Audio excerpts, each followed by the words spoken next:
राजी देख लीजिए। Magnetic effect of magnetic fields due to electric current, या magnetic effect due to electricity, या magnetic effect due to electric current, जैसे भी आप इसको बोलना चाहें। ये जो चैप्टर है याद रखिए इस चैप्टर के बारे में। It's a easy chapter but very long chapter. राजी समझ आ गया? Yes sir. अब इसकी वजह से प्रॉब्लम क्या होगी, मैं आपको अभी शुरू करने से पहले ही प्रॉब्लम बता देता हूँ। बिकॉज ऐसा है, because this chapter is so long, जब तक आप इस एंड पे पहुंचेंगे तो आपको ये याद नहीं रहेगा कि यहाँ पर क्या हुआ। भाई ये भी समझ आया? Yes sir. शिवांग समझ आया? जी जी हाँ। तो भाई CV, what do you suggest? तो फिर इस चैप्टर को क्या कैसे किया जाए? Because it's a very long chapter, there would be say 15 to 20 formulas, and मैं आपको गारंटी दे रहा हूँ it's a very easy chapter. आप आराम से मेरे साथ करते रहेंगे तो it's a very easy chapter.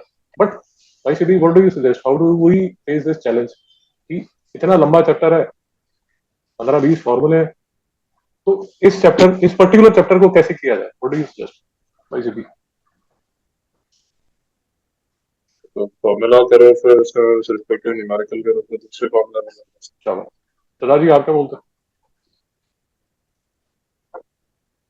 Same पहले फॉर्मूला करेंगे फिर क्वेरी। हैं? चलो यार देखो, ये मैंने आपको नोट्स बना के भेजे, ठीक है? ये कुछ 6-7 पेज के नोट्स हैं, मैं अभी आपको ये सारे नोट्स दिखा भी देता हूँ। बट मेरी आपसे एक रिक्वेस्ट है, ऐसे ही नोट्स आप, मतलब आपकी रजिस्टर में ना कुछ, जैसे जहां पर भी आप नोट्स बना रहे हैं तो उस रजिस्टर में कुछ 3 से 4 पेज जो है वो एम्प्टी रखिए, और इसमें बार बार जाके, जैसे जैसे आप मेरे साथ कोई टॉपिक कर रहे हैं, तो इस ये जो 3-4 पेजेस एम्प्टी होंगे, यहाँ पर अपने फॉर्मूले डालते रहिए। कहीं समझ आ गया? जी। एक और प्रॉब्लम इसमें आने वाली है, because it's such a long chapter. इसकी जो रिवीजन है, जब आपको एग्जाम से पहले इसकी रिवीजन करनी होगी, या मैं भी जब इसकी रिवीजन कराऊंगा, तो प्रॉब्लम क्या होगी, हम ये पूरा चैप्टर इतनी डिटेल में, जैसे हम इतनी डिटेल में फर्स्ट टाइम कर रहे हैं, इतनी डिटेल में सेकंड टाइम नहीं कर पाएंगे। सलाह जी समझ आए? Yes sir. तो चैप्टर स्टार्ट करने से पहले मैं इस चैप्टर की आपको जो प्रॉपर्टीज है वो बता रहा हूँ। प्लीज नोट्स बना के रखिए, खासकर जो फॉर्मूले यूज हो रहे हैं उनके सेल्फ नोट्स बना के रखिए। मेरे नोट्स का आपको इतना कोई खास फायदा होगा नहीं, वैसे मैंने आपको दे दिया, ताकि आप whenever you are lost you can refer these, but खुद अपने बना के रखिए। यहाँ तक समझ आ गया? चैप्टर की प्रॉपर्टी समझ आ गई? हम्म। दूसरी एक और बात समझ लीजिए, ये जो चैप्टर है इसमें डेरिवेशन है, काफी डेरिवेशन है। अब जब फर्स्ट टाइम मैं आपके साथ करूंगा तो जो डेरिवेशन है वो मैं थोड़ा अवॉइड करूंगा, बट जो फॉर्मूले हैं, फॉर्मूले के बेस पे जो न्यूमेरिकल्स किए जाते हैं, उस पे मेरा जो फोकस है वो ज्यादा रहेगा। राजी मेरी स्ट्रेटेजी समझ आ गई? Yes sir. मैं आपको एक छोटा सा एग्जांपल देता हूँ, अभी आपको समझ नहीं आएगा, कोई प्रॉब्लम नहीं है। फॉर एग्जांपल इसमें ये लिखा होगा magnetic field due to long current carrying conductor, ठीक है? कोई वायर है जिसमें करंट पास कर रहा है, ऐसे एक वायर है जिसमें करंट कैसे पास कर रहा है। अब इस वायर की वजह से एक मैग्नेटिक फील्ड बनने वाला है एट दिस पॉइंट पी। कोई प्रॉब्लम समझ आ गई? ठीक। यस।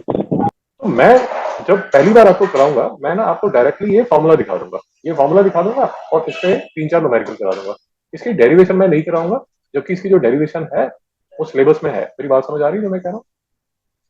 ये मैं सोचना कि सिलेबस में नहीं है। ठीक। उसी तरह लेट अस अस्यूम, ये एक और मैं आपको एग्जांपल दिखा देता हूँ, बिकॉज ये जो डेरिवेशन है ये है भी इंपॉर्टेंट, ऐसा नहीं है कि इंपॉर्टेंट। ये करंट कैरिंग लूप है, सर्कुलर करंट कैरिंग लूप है। अब इसकी वजह से एक पॉइंट पी पे मैग्नेटिक फील्ड बनेगा। जब वो मैग्नेटिक फील्ड बनता है तो उसका जो फॉर्मूला है वो फॉर्मूला ये है। अब फिर से मैं जब आपको कराऊंगा, मैं आपको इसके 3-4 न्यूमेरिकल कराऊंगा, और जो डेरिवेशन है वो लास्ट में कराऊंगा। सरदार जी समझ आए? Yes sir. तो magnetic field inside a solenoid, ये मैं आपको फॉर्मूला बता दूंगा, बट इसकी जो डेरिवेशन है वो लास्ट में बताऊंगा। मैं ये चाहता हूं कि जो इनिशियली मैं ये चाहता हूं आपको पूरा चैप्टर के फॉर्मूला समझ आ जाए, आपको पूरे चैप्टर के न्यूमेरिकल समझ आ जाए। एक बार आप इन दोनों चीजों के साथ कंफर्टेबल हो जाएंगे, तो जो भी डेरिवेशन है वो मैं आपको फेज 2 में कराऊंगा। मित्रों समझ आ गया? ये फेज 1 है। जी। राजी कोई डाउट है? नहीं सर। Okay. यार जो मैं आपको न्यूमेरिकल्स और डेरिवेशंस और ये सब जो कराऊंगा वो कराऊंगा यहाँ, ये एसएल अरोड़ा से। यहीं से मैं न्यूमेरिकल्स कराऊंगा। इसका जो प्रेजेंटेशन है, मिस्टर अरोड़ा का जो प्रेजेंटेशन है, वो सबसे अच्छा प्रेजेंटेशन है। चाहे आप महाराष्ट्र बोर्ड की किताब ले लीजिए, इसने भी पता नहीं क्या हौच किया हुआ है, चाहे आप आईएससी की ले लीजिए, तो मुझे इसकी जो प्रेजेंटेशन है वो अच्छी लगी। इसके जो नोट्स हैं वो आपके व्हाट्सएप पे पहुंच चुके हैं। तो समझ आ गया? यहाँ तक समझ आ गया? तो मैं एक मतलब चैप्टर का जो इंट्रोडक्शन है वो हमने क्लास 10th में किया हुआ है। आपको नहीं भी समझा है तो कोई प्रॉब्लम नहीं है, 2 मिनट लगेंगे समझाने में। जो पूरे चैप्टर का जो बेसिस है वो बहुत ही सिंपल है। तो सिंपल ये है यार कि अगर मेरे पास एक करंट कैरिंग सर्किट है, ये देखिए, पूरे चैप्टर का जो बेसिक है वो आपने क्लास 10th में किया हुआ है। क्लास 10th में क्या किया था आपने वो मैं आपको 2 मिनट में दिखा देता हूँ। देखिए, ये एक करंट कैरिंग सर्किट है, बिल्कुल बेसिक्स है। ये की लगी हुई है। सजा जी यहाँ तक डाउन? सजा जी यहाँ तक डाउन? ये भी यहाँ तक डाउन? नहीं नहीं। सर। अब ये आपने ये देखा, भाई मेरी बात समझिए जरा, आराम से समझिए। आपने ये देखा कि यार ये जब आप जो सर्किट में, अगर सर्किट ऑफ है तब तो जो मैग्नेटिक कॉम्पस है, मैग्नेटिक कॉम्पस है वो तो जो उसका ट्रू नॉर्थ है उसकी तरफ अलाइन रहती है। मेरी बात समझ आ गई? जैसे आप अभी टेबल पे मैग्नेटिक कॉम्पस रखेंगे तो उसका जो लेट अस अज्यूम ये साइड पे ट्रू नॉर्थ है तो वो नॉर्थ की तरफ अलाइन रहेगी। ये समझ आ गया? नॉर्थ बोलना चाहिए, ट्रू नॉर्थ नहीं बोलना चाहिए। तो दादी समझ आ गया? Yes sir. बट जैसे ही आप उसको किसी इलेक्ट्रिक सर्किट के पास रखते हो तो जैसे इसमें करंट फ्लो होता है तो ये जो कॉम्पस है ये अपनी नॉर्थ पोजीशन से हिल जाती है। नहीं समझ में आया आईसीबी? हाँ। अब यार और कुछ नहीं, हमें लेट अस अज्यूम बिल्कुल फिजिक्स नहीं आती, बट ये तो समझ आता है कि अगर करंट की वजह से मैग्नेटिक कॉम्पस जो है वो हिलती है, डज दैट इम्प्लाई कि करंट में करंट में और ये जो मैग्नेटिक कॉम्पस है इनमें कोई रिलेशन है? सरदार जी समझ आ गया? Yes sir. वैसे भी समझ आ गया? जी। अब इसी चीज को बोल देते हैं magnetic effect. Magnetic effect due to current. नहीं समझ में आया कि भाई जो ये करंट कैरिंग, ये जो करंट कैरिंग वायर है, ये जो करंट कैरिंग वायर है, ये इसका कोई अपना मैग्नेटिक, इसका अपना कोई मैग्नेटिक इफेक्ट होगा जो कि मैग्नेटिक कॉम्पस को, जो मैग्नेटिक कॉम्पस के साथ इंटरेक्ट कर रही है। वही समझ आया? जी। Yes sir. या फिर से मैं और सिंप्लीफाई कर देता हूँ, अब इससे सिंप्लीफाई नहीं कर सकता, ये तो समझ लीजिए। लेट अस अज्यूम कि अभी जो करंट है वो जीरो है। लेट अस अज्यूम ये इस साइड नॉर्थ पोल इस साइड है। मेरी बात समझ में आ गई? अब जैसे ही इसमें करंट फ्लो करना शुरू करता है, जैसे ही इसमें करंट फ्लो करना शुरू करता है, जैसे ही इसमें करंट फ्लो करना शुरू करता है, तो आप देखेंगे कि जो मैग्नेटिक कॉम्पस है उसमें कुछ मूवमेंट आती है। मेरी बात समझ में आ गई या डाउट है? इसमें कुछ मूवमेंट आएगी। लेट अस अज्यूम इस साइड आती है या इस साइड आती है, जो भी आती है कुछ भी। तो कहने का मतलब ये जो वायर है इसका अपना कोई मैग्नेटिक फील्ड बनता है जो इस मैग्नेटिक फील्ड को अफेक्ट करता है। नहीं समझ में आया? इनमें कोई इंटरेक्शन हो रहा है। नहीं समझ में आया? हो लाली जाए। डाउट है? लाली डाउट है? नहीं सर। तो पूरे चैप्टर का जो सार है वो सिर्फ यार ये एक छोटी सी बात है, ये जो यहाँ पर लिखी हुई है, ये जो छोटा सा डायग्राम है, ये ही पूरे चैप्टर का सार है। अगर मैं मतलब अगर मैं क्लास 10th में होता, अगर मैं क्लास 10th में होता तो बेसिकली यहीं पर मोर और लेस चैप्टर जो है वो खत्म हो जाता है। तो यहाँ तक समझ आ गया? Okay, before we go ahead, छोटी छोटी सी बातें जो कि आपको आगे परेशान करेंगी। और मैं तभी आपको ये नोट्स पहले भेज दिए जब भी आप परेशान होंगे। ये नोट्स हमेशा आप रेफर कीजिए, कोई प्रॉब्लम नहीं है। बट गोइंग फॉरवर्ड ये ऐसे नोट्स आपको खुद बनाने हैं। एक कांस्टेंट बार बार यूज होगा, वो होगा म्यू नॉट। उसकी वैल्यू लिखी हुई है 4 × 10⁻⁻⁷। अब जो, क्योंकि हम magnetic field due to electric current कर रहे हैं, इलेक्ट्रिक करंट कर रहे हैं, तो हर, हर जो सारी बातें चलेंगी उसमें कोई इलेक्ट्रिक करंट फ्लो करेगा। वो जो करंट फ्लो करेगा, लेट अस अज्यूम वो जो करंट फ्लो करेगा वो स्ट्रेट वायर से करेगा। लेट अस अज्यूम वो जो करंट फ्लो करेगा वो ऐसे लूप से फ्लो करेगा। कोई बात समझ आ गई? जी। वो जो करंट फ्लो करेगा, लेट अस अज्यूम वो ऐसे अरेंजमेंट से करेगा। राजी समझ आ गया? वो जो करंट है वो लेट अस अज्यूम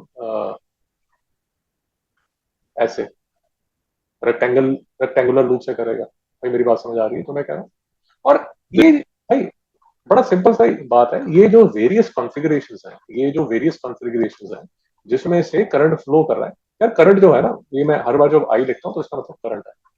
तो वेरियस कॉन्फ़िगरेशन से जब जैसे जैसे करंट फ्लो होगा, तो हर जो कॉन्फ़िगरेशन है वो अपने साथ एक मैग्नेटिक फील्ड बनाएगी। नहीं समझ में आया? Yes sir. Sardar ji, magnetic field को रिप्रेजेंट किया जाता है बी से। जैसे हमने पहले इलेक्ट्रिक फील्ड किया था, जैसे हमने पहले इलेक्ट्रिक फील्ड किया था, उसको हमने रिप्रेजेंट किया था ई से। अभी जो मैग्नेटिक फील्ड बनेगा उसको रिप्रेजेंट किया जाएगा बी से। मित्रों कोई डाउट है? भाई सभी को डाउट है? नहीं। अच्छा यार, एक चीज ऑब्वियस है। अब क्योंकि आप समझदार बच्चे हो तो चीजें बड़ी ऑब्वियस होनी शुरू हो जाती हैं। लेट अस से ये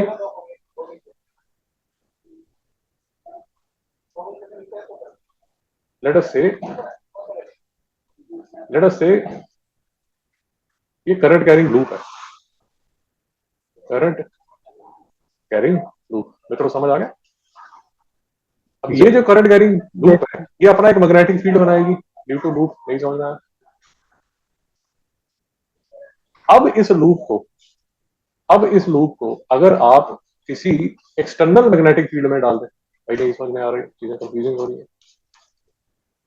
समझ आ रहा अगर करंट कैरिंग लूप को आप किसी एक्सटर्नल मैग्नेटिक फील्ड में डाल दें, तो ऑफ कोर्स यार ये वाला जो इसका लूप का जो मैग्नेटिक फील्ड है वो एक्सटर्नल मैग्नेटिक फील्ड के साथ कुछ तो इंटरेक्शन करेगा। नहीं समझ में आ रहा सरदार जी? हाँ। कुछ तो इंटरेक्शन होगा यार। मैं सिंपल आपको ये बोल रहा हूँ कि ये नॉर्थ पोल है, ये साउथ पोल है, ये नॉर्थ पोल है, ये साउथ पोल है। भाई जब आप इसको, ये लेट अस अज्यूम ये वाला जो मैग्नेट है ये स्टेशनरी है, ये स्टेशनरी है, इसको आपने बांध के रखा हुआ। तो आप जब इसको इसके पास लेके आओगे तो भाई कुछ तो फोर्स लगेगी ना। मेरी बात नहीं समझ आ रही? सरदार जी समझ गए? यस तो समझे। अगर आप मेरी बात समझ रहे हो तो आपको नजर आएगा कि तीन तीन चीजें धीरे धीरे आपको समझ आनी शुरू हो जाएंगी कि यार तीन चीजें ना, इनका कुछ ना कुछ मतलब आपस में कोई रिलेशन है। मैं आपको ये जो पूरा आज का जो लेक्चर है उसमें एक मतलब 30,000 फीट का बर्ड्स आई व्यू दे रहा हूँ। पहली चीज तो है करंट। भाई करंट फ्लो हो रहा है तो मैग्नेटिक फील्ड बनेगा। और ये वाला जो मैग्नेटिक फील्ड है, ये जो वायर के अंदर या लूप के अंदर या जिसके अंदर भी आप बनाते हो, वो जो मैग्नेटिक फील्ड है वो अगर किसी एक्सटर्नल मैग्नेटिक फील्ड के साथ इंटरेक्ट करेगा तो आपको मोशन मिलेगी। नहीं समझ में आ रही मेरी बात? फिर यस से फिर से शायद क्लास 10th का एक लेक्चर याद आया हो, चैप्टर याद आया हो, जिसमें करंट था, मैग्नेटिक फील्ड थी और मोशन था। मोशन को रिप्रेजेंट किया जाता है फोर्स। भाई नहीं समझ में आ रही मेरी बात? अगर आपको याद होगा, अगर आपको याद होगा, लेफ्ट हैंड रूल किया था, राइट हैंड रूल किया था। सरदार जी कुछ याद है? नहीं याद? Yes sir. Left hand rule right hand rule वो हाँ 10th क्लास में किया। शाबाश, भी तुझे याद है? जी। तो बेसिकली मैं आपको ये कह रहा हूँ कि यार पूरा जो चैप्टर है उसमें ऐसे अलग अलग कॉन्फ़िगरेशन होंगी, उसका हमें मैग्नेटिक फील्ड निकालना होगा। फिर वो जो मैग्नेटिक फील्ड है वो शायद किसी बाहर वाले एक्सटर्नल मैग्नेटिक फील्ड के साथ इंटरेक्ट करेगा, या हो सकता है, या एक सिचुएशन बीच में, जैसे एक सिचुएशन ये भी होगी कि ये अगर एक करंट कैरिंग वायर है और दूसरी बाजू में एक और करंट कैरिंग वायर है, तो इसका भी एक्सटर्नल, इसका भी मैग्नेटिक फील्ड है, इसका भी मैग्नेटिक फील्ड है, तो इनमें भी तो कोई इंटरेक्शन होगा। तो मैं क्या समझा पा रहा हूँ आपको? जी। Yes, sir. तो जो मैग्नेटिक फील्ड है, क्योंकि मैं बार बार मैग्नेटिक फील्ड बोल रहा हूँ, उसका जो सिंबल है यार वो ऐसे बी से लिखा जाता है, बी से लिखा जाता है। अगर वेरी स्मॉल मैग्नेटिक फील्ड की बात हो रही है तो डी बी करके लिखा रहेगा। ये डी बी वही है जो आप कैलकुलस में डी एक्स लिखते हैं। और जो मैग्नेटिक फील्ड है उसका जो क्या नाम है, इसका जो यूनिट है दैट इज कॉल्ड टेस्ला। यहां तक मेरे साथ है। Yes, sir. वो मिस्टर टेस्ला जो है बड़े रोमांटिक फिगर है, मतलब जो फिजिक्स वाले हैं उनको बड़ा पसंद है, इसलिए मिस्टर मस्क ने इनके नाम पे कंपनी खोली हुई है। तो इनकी स्टोरी अगर आप सुनेंगे तो और भी मूवीज बनी हुई है इनके नाम पे, मतलब एकदम फैन फॉलोइंग है मिस्टर टेस्ला। ओके, मैं इसको ये वाली मीटिंग बंद करके दोबारा स्टार्ट करता हूँ, दोबारा स्टार्ट करता हूँ।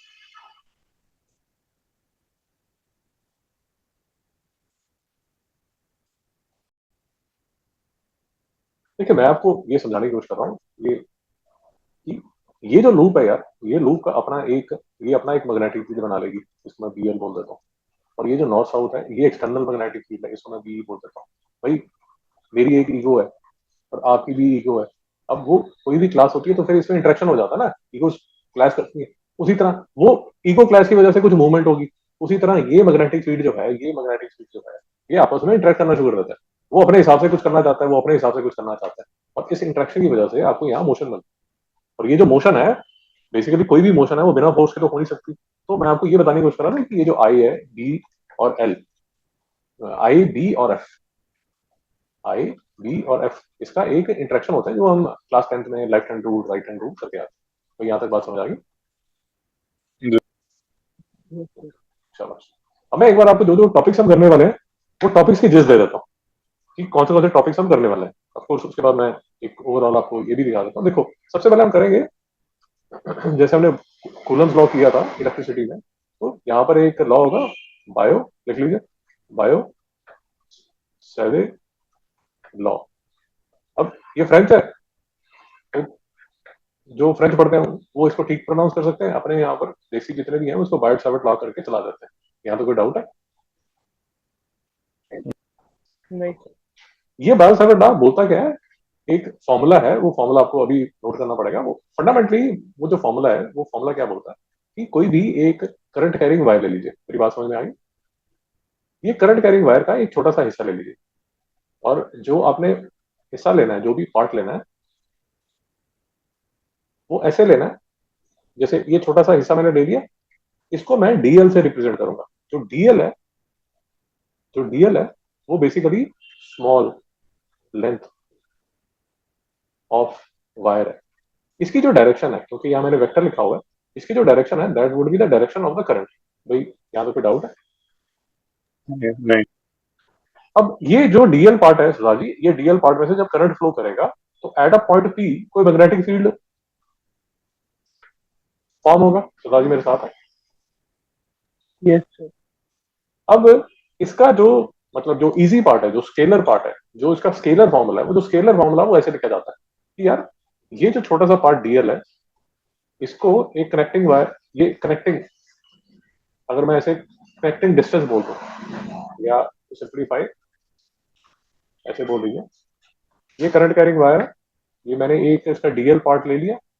डीएल की जो डायरेक्शन है वो कौन रिप्रेजेंट करेगा? वो करंट रिप्रेजेंट करेगा। ये मेरा स्मॉल डीएल है एट अ पॉइंट पी। इन दोनों को ज्वाइन करने वाली ये जो लाइन है, इसको मैं रिप्रेजेंट करता हूँ आर से, और ये है पोजीशन वेक्टर। तो मेरे साथ हो? जी। Yes, sir. ये जो पोजीशन वेक्टर है इसका जो मैग्नीट्यूड है that would be the distance between DL and P. मेरे साथ हो यहाँ तक? जी। अब इन दोनों में जो एंगल है वो थीटा है। राजी समझ आ गया? Yes, sir. तो इस डीएल की वजह से, इस डीएल की वजह से ये पॉइंट पी पे जो मैग्नेटिक फील्ड बनेगा, जो छोटा सा मैग्नेटिक फील्ड बनेगा, उसका जो मैग्नीट्यूड है that would be given by mu naught upon 4 pi I d l sine theta by r square. नहीं समझ में आया मेरी बात? हाँ। ये ये फॉर्मूला विदाउट डेरिवेशन आपकी किताब में लिखा हुआ है, इसकी डेरिवेशन की कोई जरूरत नहीं है। तो कहां से आया, कैसे आया, वो सब की जरूरत नहीं है। और इसी चीज को यूजिंग वेक्टर नोटेशन इसको लिख दिया जाता है, dv equal to mu naught upon 4 pi I dl cross r। तो ये dl है और ये जो जो r है वो पोजीशन वेक्टर है। भाई समझ पा रहे हो, जी जो r है वो पोजीशन वेक्टर है। अब आपने क्रॉस प्रोडक्ट किसका लेना है, dl क्रॉस r का। भाई मेरी बात समझ आ रही है? जी राजीव, वेक्टर्स किया आपने मैथ्स में स्कूल में? सर अभी तक स्टार्ट नहीं हो। ओके, तो अब मेरे साथ राइट हैंड लीजिए, राइट हैंड लीजिए। या एक सेकंड परेशानी होगी, मैं कैमरा ऑन करता हूँ, एक सेकंड। अब देखिए, ये जो मेरी उंगली है, ये जो मेरी उंगली है, ये मैंने पॉइंट की है इन द डायरेक्शन ऑफ डीएल। समझ पा रहे हैं आप? जी और ये उंगलियां मेरी क्लोज हो रही हैं in the direction of r. क्या मैं आपको समझा पा रहा हूँ? आपको दिख रहा? जी तो आपने हाथ ऐसे रखा, डीएल जो है वो करंट की डायरेक्शन है, आर जो है वो पोजीशन वेक्टर की है, और मैं अपनी उंगलियां बंद कर रहा हूँ। तो राजीव समझ पा रहे हैं? जी यस सर। अब ये जो अंगूठा है ये लैपटॉप की स्क्रीन के अंदर जा रहा है। क्या आप समझ पा रहे हो जो मैं कह रहा हूँ? जी यस। तो ये जो पॉइंट पी है, इस पे जो मैग्नेटिक फील्ड है वो अंदर की तरफ जाएगा। मित्रों समझ पाए या नहीं समझ पाए? जी सरदार जी को डाउट है? नहीं सर। तो सरदार जी हमेशा याद रखिए, जब भी कोई वेक्टर ए ऐसा दिया जाता है और बी ऐसा दिया जाता है, तो जब भी हमें ए क्रॉस बी करना है, तो हर बार हम क्या करते हैं, अपनी जो फिंगर्स हैं, जो आपकी फिंगर्स हैं, वो ए की तरफ रखेंगे। समझ पा रहे हैं? और जिस साइड पे आपने जाना है, तो बी की साइड आप इसको क्लोज करेंगे, तो आपका जो थंब है वो ए वो क्रॉस बी, वेक्टर बनेगा पोजीशन। शाबाश, वो आपका रिजल्टेंट वेक्टर की जो डायरेक्शन है उसको शो करेगा। यही समझना है। तो अगर मुझे यस। बी क्रॉस ए करना है, तो मैं अपना हाथ लूंगा, बी की तरफ, पहले जो फिंगर है वो बी की तरफ रखूंगा। समझ पा रहे हैं? और अपनी फिंगर जो बंद करूंगा वो ए की तरफ बंद करूंगा। समझ पा रहे हैं जो मैं समझा रहा हूँ? जी तो बी से ए की तरफ बंद करूंगा तो मेरा जो थंब है, अगर आप देख रहे हैं, वो लैपटॉप स्क्रीन से बाहर आ रहा है। राजी कोई डाउट है? जी इसलिए नहीं, राजी नहीं समझ रहा है? समझा सर समझा। हाँ, इसलिए आपको एक चीज, जब भी वो वाले फॉर्मूले जिनमें वेक्टर प्रोडक्ट लग रहा होता है, उसमें एक बहुत जरूरी चीज होती है, वो ये होती है कि क्या उस फॉर्मूले में डीएल क्रॉस आर था या आर क्रॉस डीएल था। क्योंकि अगर आपने ये नोटेशन में गड़बड़ की है, तो आपकी जो डायरेक्शन वेक्टर है वो गड़बड़ हो जाएगा। नहीं समझ पाए तो मैं बोला, राजी डाउट है? समझा सर। ऐसे भी डाउट है? नहीं सर। जी अब मैं अभी तो डिटेल में नहीं जाऊंगा, बट ये जो है, ये इसको बोला जाता है, जो मैंने आपको बोला, इसको बोला जाता है बायोसेवर्ट लॉ। मैं इसको बीएसएल से रिप्रेजेंट कर रहा हूँ। और ये बायोसेवर्ट लॉ जो है, इसका जो इक्विवेलेंट है वो है हमारा इलेक्ट्रिक फील्ड का फॉर्मूला, जो कि हमने कूलम लॉ से डिराइव किया था। वो जो फॉर्मूला था वो था 1/4 pi e naught, d q जो है वो छोटा सा charge at a distance r. चला जी याद आया? चलिए याद आया? जी यस सर। तो हमें बायोसेवर्ट लॉ की ये वाला और ये वाला, ये इसकी वेक्टर नोटेशन है, और ये जो है ये इसकी स्केलर रिप्रेजेंटेशन है। ये दोनों हमें याद होनी चाहिए। समझ आ गई? जी तो पूरा जो चैप्टर है वो स्टार्ट होता है बायोसेवर्ट लॉ से। अब एक बात याद रखिए, ये बायोसेवर्ट लॉ मैं यूज करूंगा, और ये बायोसेवर्ट लॉ यूज करके मैं एक करंट कैरिंग वायर और एक सर्कुलर लूप, इसके डेरिवेशन करके मैं फॉर्मूला डिराइव करूंगा। क्या मेरी बात समझ पा रहे हैं? जी अब because I don't want to lose the momentum, मैं आपको तभी बताया था कि मैं डेरिवेशन ज्यादा डिटेल में डिस्कस नहीं करूंगा। बिकॉज उससे फिर जो चैप्टर है वो, मेरा एक्सपीरियंस ये रहा है कि चैप्टर समझ नहीं आता। तो बस ये याद रखिए कि आप बायोसेवर लॉ यूज करेंगे, बायोसेवर लॉ यूज करेंगे, एक लॉन्ग वायर होगी, इतनी लॉन्ग वायर होगी कि एट अ पॉइंट पी आप मैग्नेटिक फील्ड फाइंड करना चाहते हैं। अब ये जो लॉन्ग वायर है, इसका ये वाला जो एंड है वो ये वाले पॉइंट पे विद रिस्पेक्ट टू ये वाली लाइन, शिवाजी समझ पा रहे हैं, एंगल थीटा सबटेंड करता yes sir, है, एंगल सॉरी फी वन सबटेंड करता है।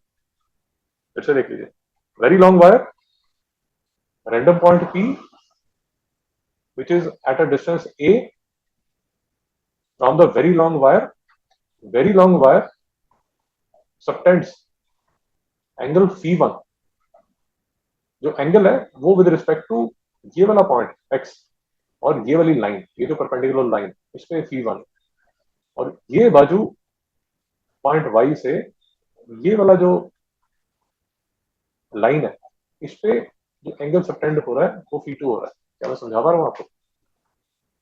जी yes sir, अब इसका जो फॉर्मूला है वो कैलकुलस यूज की जाती है। कैसी कैलकुलस यूज की जाती है मैं सिर्फ आपको दिखाऊंगा, बार बार कह रहा हूँ, डिटेल में नहीं जाऊंगा। ये देखिए, ऐसी कैलकुलस थोड़ी सी खतरनाक यूज की जाती है। मैं नहीं चाहता आपकी एनर्जी वेस्ट हो, और मैं डायरेक्ट आपको बोल दूंगा कि ये वाला फॉर्मूला आ जाता है। क्या मैं समझा पाया आपको? ठीक अब इसमें जो जरूरी चीज, सुधाजी समझ आया?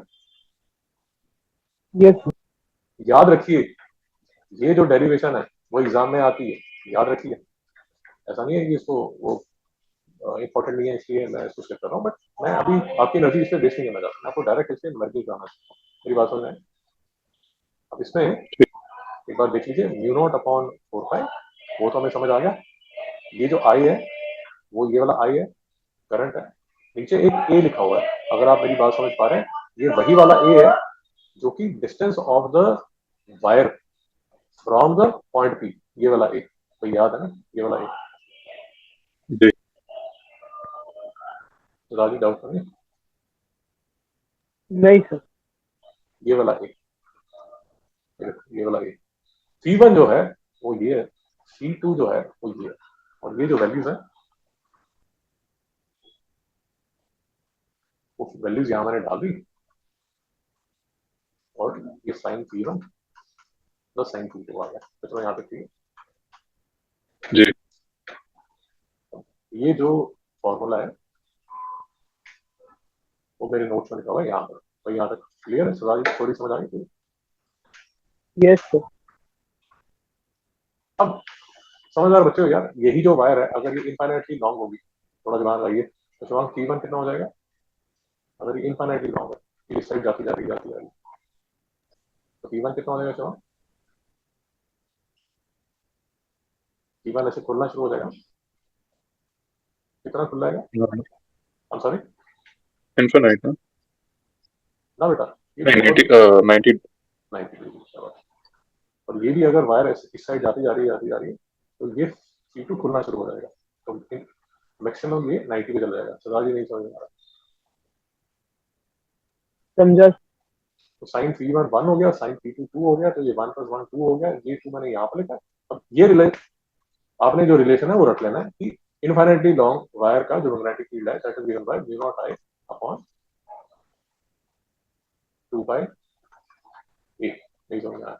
ये यहाँ पर ए लिखा होना चाहिए, थोड़ा डाउट है। नहीं नहीं सर, उसी तरह अब आप क्या करेंगे, अब जैसे आपने इनफाइनाइट लॉन्ग वायर ले ली, ये तो मैं ये हाँ, ये जो वायर बनेगी, ये जो अब इनफाइनाइटली लॉन्ग वायर है, इसके आसपास आपको ऐसे मैग्नेटिक फील्ड लाइंस नजर आएंगी। यही जो है ये आपने कब देखा था? क्लास 10th में देखा था, तो याद है? जिसको आपने yes sir, जिसको आपने राइट हैंड थंब रूल बोला था, एक्चुअली थोड़ा सा याद है। जी मैं नेक्स्ट टाइम ट्राई करूंगा तो आपकी क्लास 10th की बुक भी दिखा दूँ। तो अब जैसे ये नीचे फॉर्मूले हैं, ये छोटे से थोड़े थोड़े फॉर्मूले हम करेंगे, यहाँ पे समझ आ गया? अप्रोच समझ आ रही? तो उसके बाद मैं क्या करूंगा फिर, magnetic field due to centre, magnetic field due to a circular current carrying loop ले लूंगा। तो फॉर एग्जाम्पल मैं ये एक लूप लूंगा जैसे ये लूप है, फिर से इसमें कैलकुलस यूज करूंगा, भारी कैलकुलस यूज करूंगा। ये जो सर्कुलर लूप होगी इसका जो रेडियस है वो ए है, इसमें करंट आई फ्लो कर रहा है और एट अ डिस्टेंस आर, ये पॉइंट पी पे मैं मैग्नेटिक फील्ड कैलकुलेट करूंगा यूजिंग कैलकुलस। तो दादी समझ आ गया? यस वही बायोसावर्ट लॉ यूज करूंगा। वो बायोसावर्ट लॉ यूज किया जाएगा कि अगर आप देख रहे हैं यहाँ पर पूरी इंटीग्रेशन यूज हो रही है, कैलकुलस यूज हो रही है, तो इसको यूज करके ये एक फॉर्मूला आ जाएगा कि d due to this current carrying loop का रेडियस ए है, करंट आई फ्लो कर रहा है at a distance r at point P, जो मैग्नेटिक फील्ड है that is given by a root का बच्चा mu naught I upon 2 a square r square plus a square d by 2। ये हमें रखना पड़ेगा। तो आगे यहाँ तक ठीक है।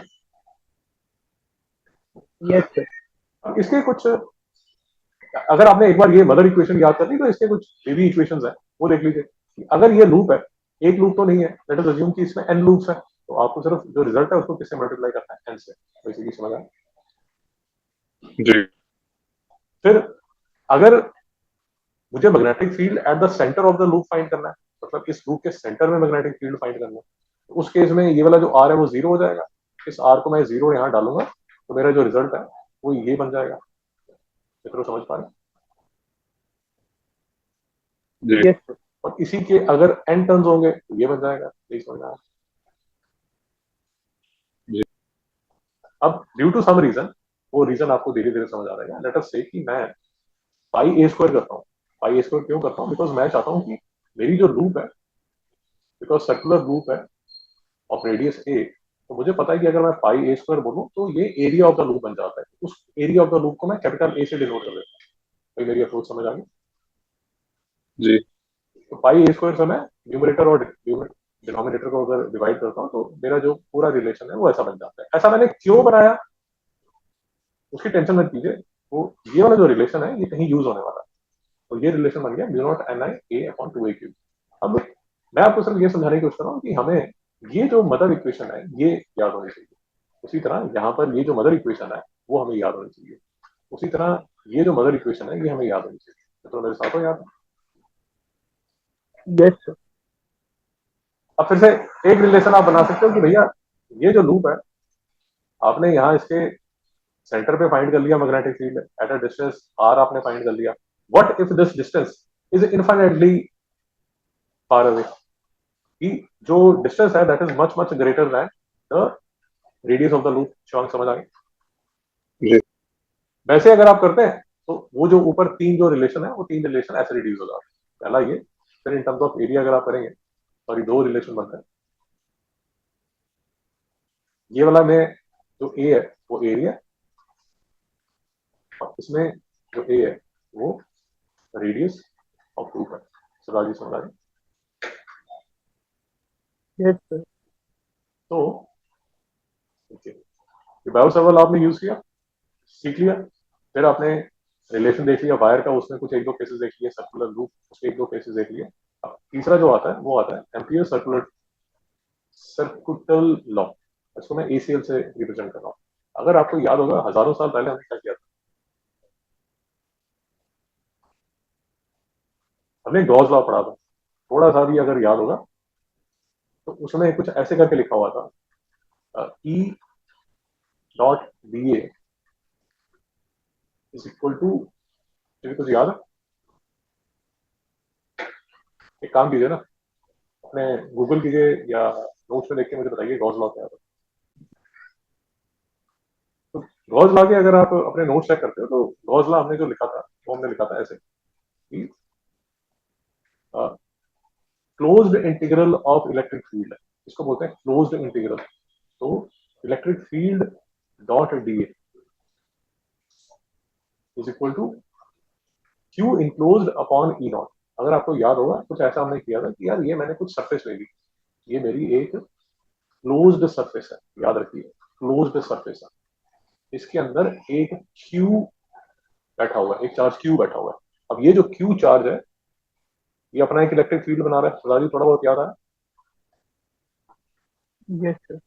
अब ये जो अपना जो क्यू इंक्लोज है, ये जो अपना इलेक्ट्रिक फील्ड ई बना रहा है, इसका जो फॉर्मूला है that is given by closed integral of e dot d a is equal to q enclosed by e dot. भाई समझ आ गया? ये था हमारा गॉस लॉ। ऑफकोर्स अब तक भूल गया होगा, नेक्स्ट टाइम इसके एक दो न्यूमेरिकल्स भी करेंगे ताकि आपको समझ आए, ये भी एक बार रिवाइज हो जाए। बट ये गॉस लॉ का इक्विवेलेंट जो है वो है एम्पियर सर्कुलर लॉ, और वो लिखा जाता है B dot D L is equal to mu naught I. अगर आप दोनों को कंपेयर करेंगे तो ऑलमोस्ट सेम नजर आएगा। यहाँ पर एरिया का इंटीग्रल है, यहाँ लेंथ का इंटीग्रल है, यहाँ जो कांस्टेंट है वो म्यू नॉट है, यहाँ जो कांस्टेंट है वो ई नॉट है, और यहाँ करंट है और यहाँ पर चार्ज है। इसी समझ आ रहा है? जी यस सर। अब सरदार जी ये, अब जैसे पहले हमने इसको बायो सेवर लॉ को यूज किया, अब मैं ये एम्पियर सर्कुलर लॉ लेके सोलेनॉइड के अंदर मैग्नेटिक फील्ड और टोरॉइडल सोलेनॉइड के अंदर जो मैग्नेटिक फील्ड है वो निकालूंगा। भाई परेशान मत होइए, मैं आपको फोटो दिखा देता हूँ, समझ आता है, 2 मिनट में समझ आ जाएगा, इतना कोई मुश्किल नहीं है। ये पूरा लेक्चर मैं आपको सिर्फ एक पूरे चैप्टर की जिस्ट दे रहा हूँ ताकि whenever you are lost you know कि यार मैं यहाँ पर। ये देखिए, ये आ गया मेरा एम्पियर्स लॉ। ठीक है, अब ये जो एम्पियर्स लॉ है इसको यूज करके, यार इसको बोलते हैं सोलेनॉइड। अगर आपको याद होगा ये क्लास 10th में भी आपने देखा हुआ सोलेनॉइड ऐसा। ये सोलेनॉइड के अंदर जो मैग्नेटिक फील्ड है, इस सोलेनॉइड के अंदर जो मैग्नेटिक फील्ड है that is given by this relationship. नहीं समझ में आया? मुझे भी डाउट है, वैसे भी डाउट क्लास में है।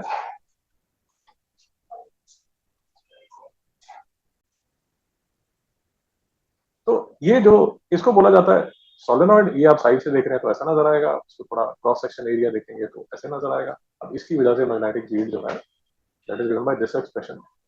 टोरॉइडल सोलेनॉइड जो है वो ऐसे, मतलब क्या बोलते हो आप उसको, अरे वो जो शुगरी ट्रीट है, डोनट्स डोनट्स। तो डोनट की शेप में जो सोलेनॉइड होता है उसका भी जो मैग्नेटिक फील्ड है उसका रिलेशन ये है। सरदार जी समझ आ रहा यस सर। है? मुझे भी यहाँ पे समझ आ रही है। जी तो ये जो पूरा चलता है ये चलता है सेक्शन बार। थोड़ी हिम्मत रखिए, मुझे पता है आप थके होंगे, but थोड़ा 10 10 मिनट और हिम्मत रखिए, मैं आपको ये कवर करा दूंगा और नेक्स्ट टाइम से फिर हम न्यूमेरिकल स्टार्ट करना है।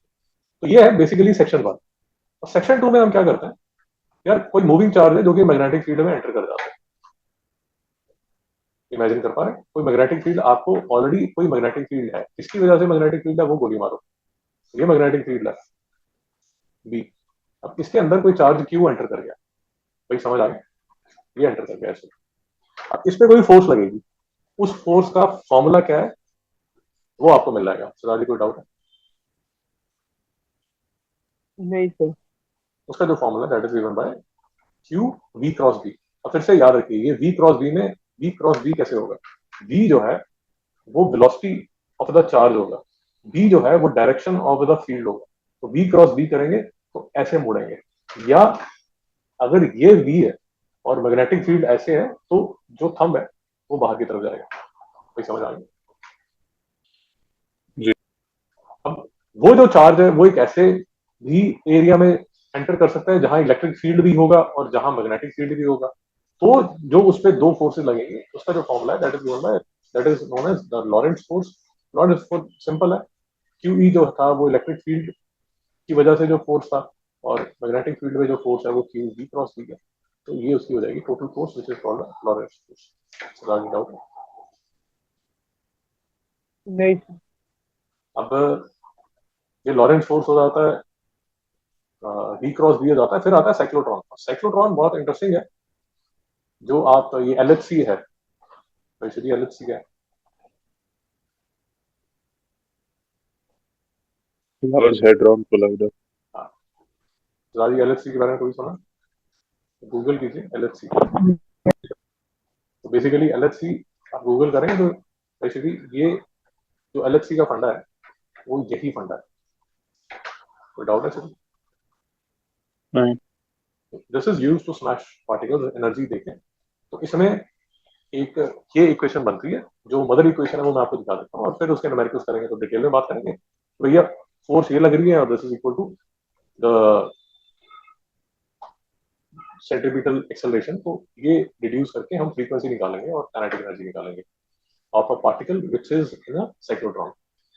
तो उसके जो फॉर्मूले हैं, जो मदर इक्वेशन है वो याद रख लीजिए। मदर इक्वेशन से अगर आप जो बाकी का काम कर सकते हैं, तो मदर इक्वेशन है q v b is equal to m v square by r. यहाँ से अगर आपने वेलोसिटी निकालनी हो, वेलोसिटी निकाल सकते हो, फ्रीक्वेंसी निकालनी है, फ्रीक्वेंसी निकाल सकते हो, टाइम पीरियड निकाल सकते हो, वेलोसिटी आपके पास है तो काइनेटिक एनर्जी निकाल सकते हो। तो ये सब जो है ये साइक्लोट्रॉन भी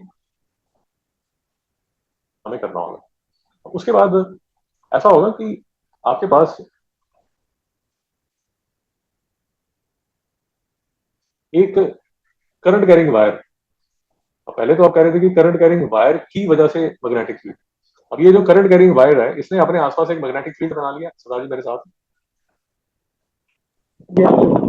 अब इसको आपने किसी एक्सटर्नल मैग्नेटिक फील्ड में डाल दिया। कुछ समझ आ रहा है? नहीं आ रहा? नहीं आ रही? लेक्चर थोड़ा सा लंबा हो गया, बस थोड़ी सी हिम्मत रखी।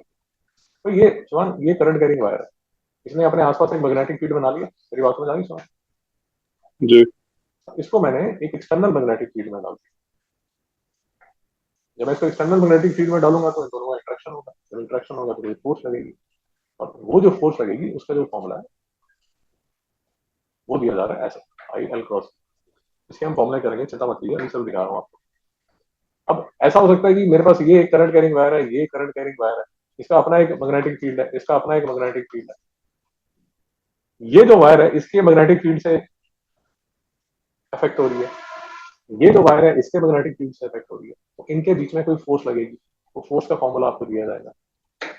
और फिर जो मैं जहां से आपको पूरी स्टोरी स्टार्ट की थी, आपने एक लूप ली, करंट कैरिंग लूप, उसको आपने एक एक्सटर्नल मैग्नेटिक फील्ड में डाल दिया। तो उनमें जो इंटरेक्शन होगा उसकी वजह से लेट अस अज्यूम इसका एक्सिस फिक्स्ड है, तो इसमें एक टॉर्क डेवलप होगा, इसमें एक मोशन होगी, वो दिया जाएगा। और जो हम लास्ट टाइम कर रहे थे कि ये वाला, ये जो प्रिंसिपल यूज करके आप गैल्वेनोमीटर स्टडी करेंगे। तो राजू समझ आया? Yes sir. तो मित्रों लेक्चर थोड़ा सा लंबा हो गया, माफ कीजिए, बट मैं ये चाहता था कि पूरे चैप्टर का जो जिस्ट है, ये जो 4 पॉइंट्स ये बायोसेवर लॉ के, उसके बाद सेक्शन 2 में ये जो 7 पॉइंट्स ये 7+4, ये 11 टॉपिक्स हैं, 11 हमारे टॉपिक्स हैं जो मैं डिटेल में नेक्स्ट लेक्चर से स्टार्ट करेंगे। मित्रों समझ आए?